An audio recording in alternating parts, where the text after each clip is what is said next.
Bonsoir, bonsoir, bonsoir, bonsoir à toutes et à tous les amis et bienvenue sur une toute nouvelle vidéo ASMR. Ce soir, j'avais eu la bonne idée de parler de mon expérience ici à Hong Kong, mais plus précisément le changement culturel que j'ai dû adapter en venant à Hong Kong. Bien évidemment, ça va faire maintenant presque 5 ou 6 ans que je suis ici et je me suis complètement adapté à la vie commune de tous les jours.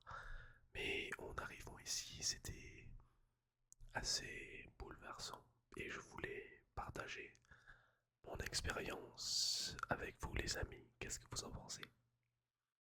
Sur ce, je vous souhaite de passer une très très bonne soirée. Considérez cette vidéo comme une vidéo histoire et anecdote. Ok? Allez les amis, c'est parti. Concept numéro un, le concept de la famille. La famille. Alors, je considère que le concept de la famille est assez similaire pour les pays comme la Nouvelle-Zélande, l'Australie, l'Amérique et bien évidemment aussi énormément de pays en Europe où la famille est très proche l'un des autres. On dit tout à nos frères aux sœurs, on est super proches, on parle de tout et de rien. Et c'est le concept que j'avais en toute ma vie en fait, toute ma vie. Et puis, quand je suis venu à Hong Kong, j'ai remarqué que les personnes ici, ils ont deux vies en fait. Ils ont leur vie familiale où ils sont super respectueux, où euh, ils sont super différents que quand ils sont avec leurs amis et leurs personnes avec qui ils travaillent et tout. Mais ce qui est assez normal, bien évidemment. Mais j'ai eu une expérience comme ça ici en étant en Nouvelle-Zélande. Mais quand je suis venu à Hong Kong, c'était vraiment il y avait une grande distance entre la personne qui était avec la famille et la personne qui était avec les amis et tout. Et pas que ça, il y avait aussi, je pense, une grande... j'ai fait des petites notes, alors je vais lire mes notes. Hmm, oui, les personnes, ils sont beaucoup moins proches avec leurs frères et sœurs, leur père et leur mère. Il y a un niveau de hiérarchie qui existe ici à Hong Kong qui est énorme, alors que en France ou en Nouvelle-Zélande, j'assume qu'en France, mais en Nouvelle-Zélande, on est tous bien ensemble, on mange ensemble, on écoute notre père, on écoute notre mère, on se chamaille avec nos frères ou sœurs et sœurs. Mais à Hong Kong, c'est pas vraiment le concept. C'est c'est très différent. Et j'ai dû m'adapter à ça, surtout que je suis venu ici avant avec ma copine et qui est maintenant ma femme, où je passais énormément de temps avec eux et donc j'ai pu observer ça au niveau famille, voilà. Et donc pour notre deuxième concept que j'ai, c'est attitude envers les étrangers ici à Hong Kong. Alors, Hong Kong, comparé à plusieurs villes asiatiques, est une ville assez variée au niveau culturel, c'est-à-dire qu'il y a énormément de personnes de tous les pays en fait. Et assurez-vous qu'il y a énormément de personnes françaises aussi à Hong Kong et américaines. J'ai quelque chose dans l'œil, oui. Donc américaines, d'autres pays d'Asie, du Middle East et tout ça. Et donc ici à Hong Kong, comparé à la Nouvelle-Zélande, les personnes étrangères sont vraiment bien reçues en fait. On parlait de la hiérarchie ici à Hong Kong, au niveau famille, mais au niveau étranger aussi. Il y en a énormément, énormément. Euh, Surtout quand je suis venu ici. Quand vous allez à des endroits, vous êtes traité automatiquement plus. Ça dépend des endroits où vous allez. Peut-être vous êtes traité si vous êtes pas comme moi, vous allez quelque part. Vous êtes traité d'une manière. Disons que je vais à un magasin. Voyons voir. Je vais dans un magasin de. Pour acheter des chaussures, n'est-ce pas? Un magasin de haute surface ou un Nike, par exemple, un Nike. J'y vais, et ben ils vont me servir correctement, ils vont me parler en anglais en premier, s'ils arrivent à parler en anglais. Et puis voilà, tout simplement. Mais ça peut changer très vite aussi quand tu vas ici donc j'habite. Je vais pas vous dire exactement où j'habite, mais j'habite très loin du centre. C'est-à-dire que je ne suis pas au centre-ville, j'habite assez loin, donc on peut appeler ça la campagne, même si c'est pas du tout la campagne, il y a des bâtiments partout. On peut appeler ça la campagne ici, à Hong Kong. À Hong Kong. Et donc, si je vais à un magasin ici, peu importe où je vais, et que je ne parle pas cantonais, et que je ne connais pas les prix, ils vont t'arnaquer. 100% sûr. Il y a quelque chose qui coûte 2 euros. Et ben, ils vont te rajouter, ils vont te faire payer 5-6 euros. Facilement. Sans problème.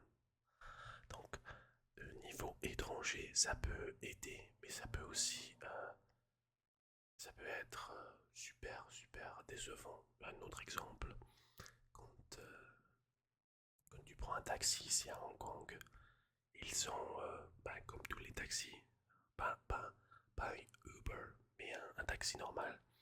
Ils te montrent combien il faut que tu payes, et c'est super courant ici, les taxis à Hong Kong. Et donc, quand tu prends un taxi, ils vont te demander où tu vas. Alors, si tu es une personne de Hong Kong, ils vont t'amener là où tu vas aller facilement. Mais quand tu es une personne qui n'est pas de Hong Kong, qui ne ressemble pas à quelqu'un de Hong Kong, ils vont te demander où tu vas et si tu sais comment y aller. Si tu réponds non, eh ben ils veulent te prendre la route la plus longue possible. Ils vont faire le tour, ils vont faire ci, ils vont monter dans la montagne, ils vont te faire tourner en rond, ils vont te faire payer plus. Alors, c'est, je pense que ça existe dans d'autres pays ici aussi. Mais c'était quelque chose que je voulais partager et qui arrive assez souvent ici à Hong Kong. Ça m'arrive même de temps en temps quand ça m'est arrivé il y a quelques jours, quand j'étais pas avec ma femme parce que je parle pas couramment le cantonais à 100%. Hein. Mais oui, il m'a fait tourner en rond et j'ai pas voulu payer. Je lui ai dit le prix c'est ça, je pense taxi tous les jours. Et tu m'as fait payer quelque chose d'autre. Et ben non. Et des fois, ces taxis, les personnes, ces conducteurs de taxi parlent anglais couramment. Mais ils font exprès des fois. Enfin voilà. C'était ma petite anecdote sur le concept des étrangers ici à Hong Kong. Ok, donc maintenant on va parler de l'attitude. Attitude au travail. Alors, je sais que en France ou peu importe où vous êtes, le travail c'est important. C'est important, mais ce qui est aussi important et ce qui est vraiment recommandé par énormément de personnes, c'est vraiment de prendre du temps à soi, c'est-à-dire de ne pas trop travailler, n'est-ce pas? Tout le monde a un but de prendre sa retraite un jour, même si de plus en plus les personnes deviennent de plus en plus vieilles pour prendre leur retraite. Et c'est ça le but ultime, c'est de prendre ta retraite. De vraiment, je m'excuse que je touche mon nez parce que fait un traitement, euh, comment on appelle ça? Un traitement facial, je sais pas comment on dit en français, ou bah, je sais pas si vous avez remarqué, mais ma peau elle est un tout petit peu plus en bonne santé. Voilà. Et donc ça me ça m'irrite un peu. Et j'essaie de pas vraiment gratter, mais faut que je m'ajuste des fois. Je m'excuse les amis. Oui, donc à quoi je parlais?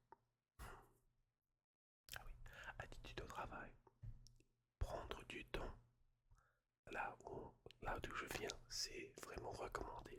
On a 2 jours par semaine de off. Et puis, une fois par an, on peut prendre quelques jours par-ci par-là. On commence peut-être de 9 heures et on termine à 5 heures. Ici, à Hong Kong, c'est très différent. Alors, je parle, je vais parler, pas, je vais parler de l'expérience de quelqu'un qui a un travail normal ici à Hong Kong. Parce que personnellement, je n'ai jamais eu de travail ici à Hong Kong. Je parlerai de ce que j'ai expérimenté moi plus tard, mais je vais parler de ce que ma femme expérience, a expériencé, a pu expérimenter en étant à Hong Kong. Tu as, si tu es chanceux, tu as 2 jours off. Chanceux. La plupart des personnes, ils sont un jour off. Un jour off, donc c'est-à-dire que 7 jours, tu travailles 6 jours. Et ça dépend. Il y a des compagnies où tu travailles tôt. Il y a des compagnies où tu travailles, euh, commence à 10 heures et tu finis à 10 heures. Voilà. Donc 12 heures de travail non-stop. Non-stop. 12 heures. Et ça, c'est sans, sans, euh, sans, de temps, sans de surplus de temps, n'est-ce pas? Mais ce qui est aussi très choquant, c'est qu'une fois que ces personnes ont terminé de travailler 12 heures, euh, ils rentrent à la maison et ils sont toujours sur leur téléphone en train de travailler. Voilà, donc au niveau travail ici à Hong Kong, c'est dingue, dingue, dingue, dingue. Et c'est pour ça que le but des personnes de Hong Kong, c'est de trouver un travail dans une compagnie qui n'est pas une compagnie de Hong Kong. Parce que la culture de travail est complètement différente. Complètement différente. Nous, on a des sortes, quand on est, je sais pas, en France ou en Nouvelle-Zélande, de temps en temps, on sort, on va boire un verre après le travail, on va passer du temps ensemble. Peut-être qu'on va, on a un pot de fin d'année, un dîner de Noël, un petit, voilà, on a des petits plus comme ça. Et ben ici à Hong Kong, il n'y a pas. Dans une compagnie Hong Kong, mais une compagnie étrangère, une française ou américaine, tu as tous les bénéfices, c'est-à-dire tu as ton assurance pour les dentaires, tu as l'assurance médicale, tu as 2 jours off, tu commences de 9 heures, tu termines à 5 heures. Des fois, tu n'es pas obligé de venir le mercredi ou le vendredi, tu peux rester à la maison, travailler à la maison. Il y a plein de petits concepts comme ça qui sont assez étranges ici. Assez étranges. Et donc, ça, c'est de niveau de personnes qui travaillent. Moi, personnellement, je n'ai pas de d'emploi, n'est-ce pas? Donc, je n'ai pas été, je n'ai pas eu besoin de, de venir et de trouver un emploi. Par contre, j'ai créé quelques petites entreprises et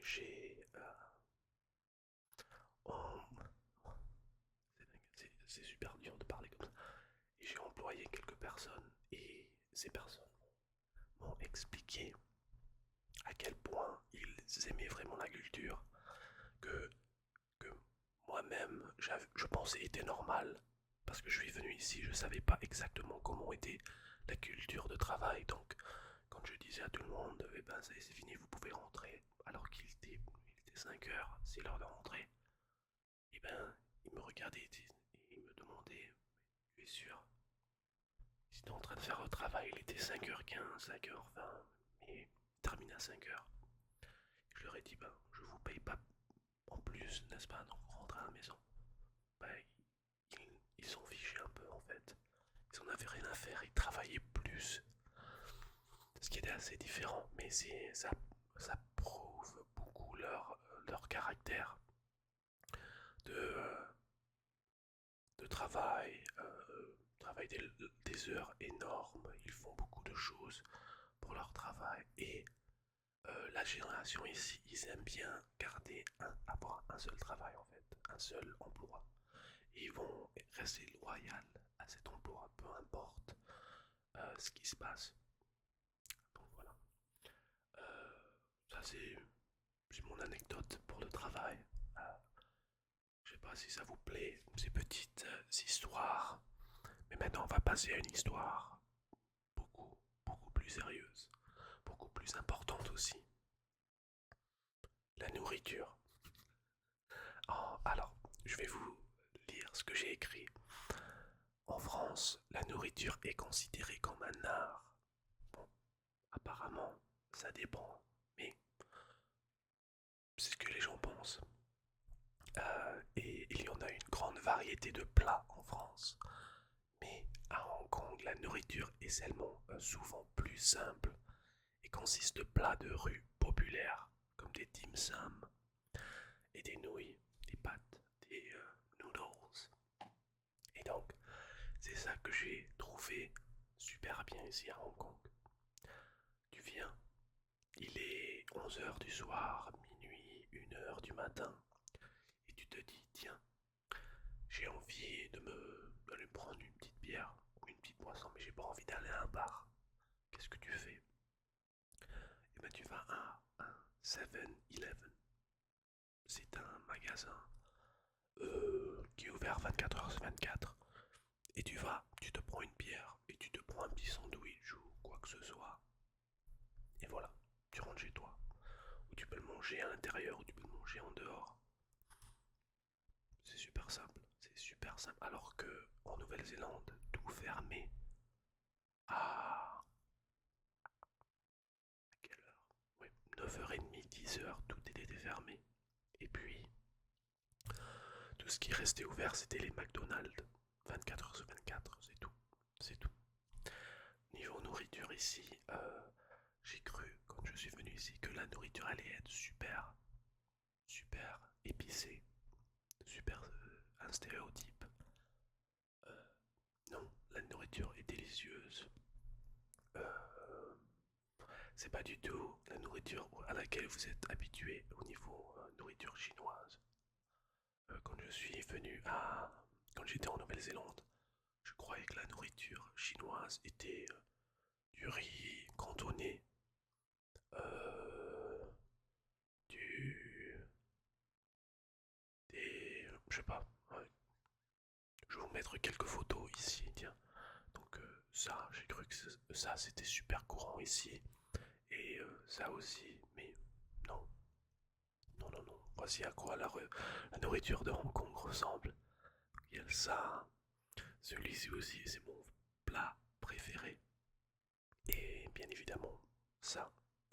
Donc si vous venez à Hong Kong, je pense que vous allez énormément aimer la nourriture ici. Franchement, c'est super bon. C'est pas du tout épicé. La plupart des endroits où tu vas, vous allez aller, il n'y a pas d'épices du tout. Et si c'est épicé, ce n'est pas de Hong Kong, c'est d'une autre partie de la Chine. Voilà. Et finalement, on arrive à la fin de la vidéo. Et je crois qu'on va parler de la communication. J'ai fait une note ici que je vais lire. Je vais la mettre juste ici. En France, la communication est souvent très directe, n'est-ce pas? Et franche. C'est la même chose en Nouvelle-Zélande. Les personnes disent ce qu'ils ont à dire et ils n'essayent pas de se cacher et de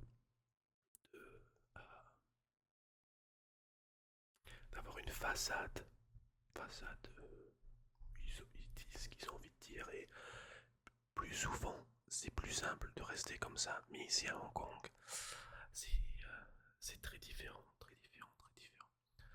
Il, la communication est souvent très indirecte. S'il y a un problème, tu vas pas entendre la personne qui est impliquée dans ce problème te le dire. Tu vas l'apprendre de quelqu'un d'autre. Voilà.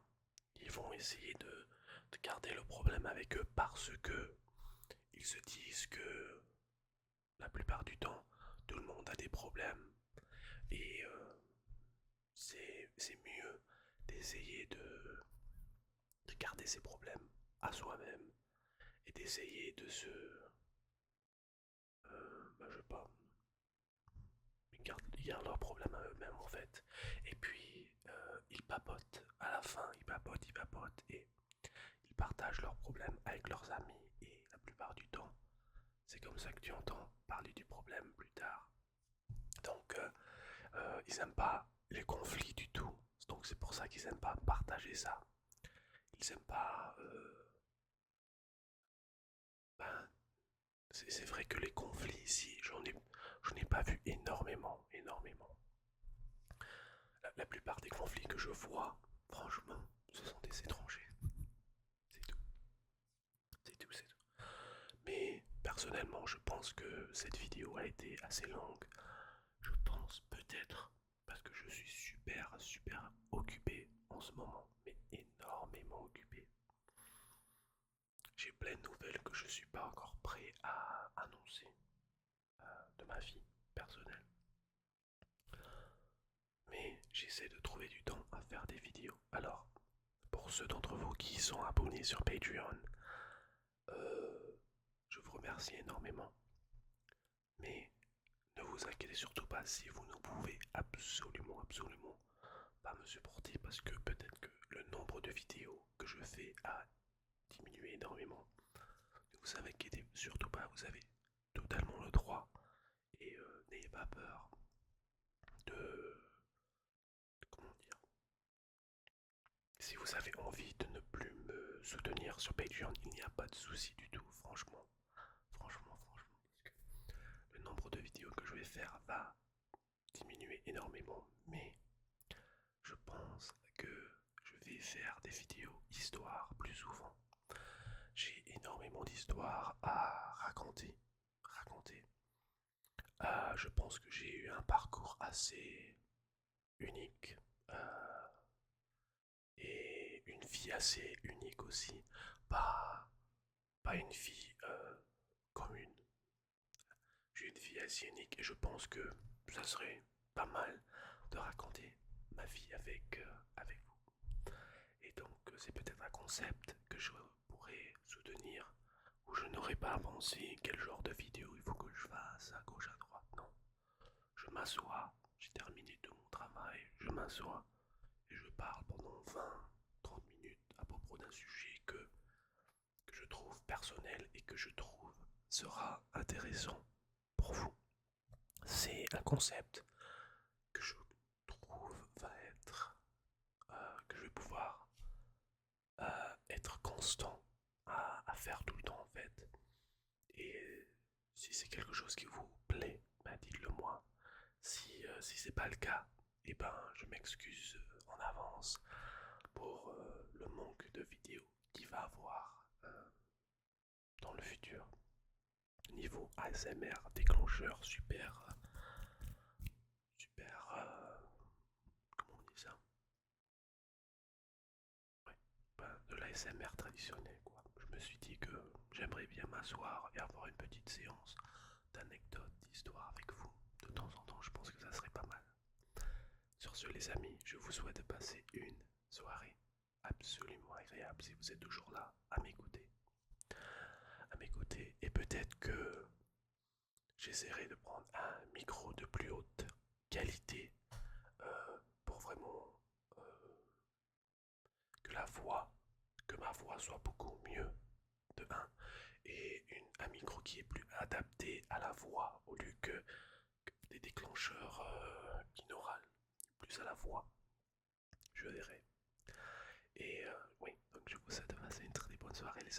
on se voit quand on se reverra. Ok, mais si vous avez envie de me parler, n'hésitez pas. Venez sur Instagram, mettez un commentaire sur Instagram, envoyez-moi un message sur Instagram. Tout le monde peut m'envoyer des messages. Vous n'êtes pas obligé de me suivre, vous avez juste à appuyer sur envoyer un message et vous pouvez m'envoyer un message et je vous répondrai tout le temps sur Instagram. Ok les amis, on se voit à la prochaine.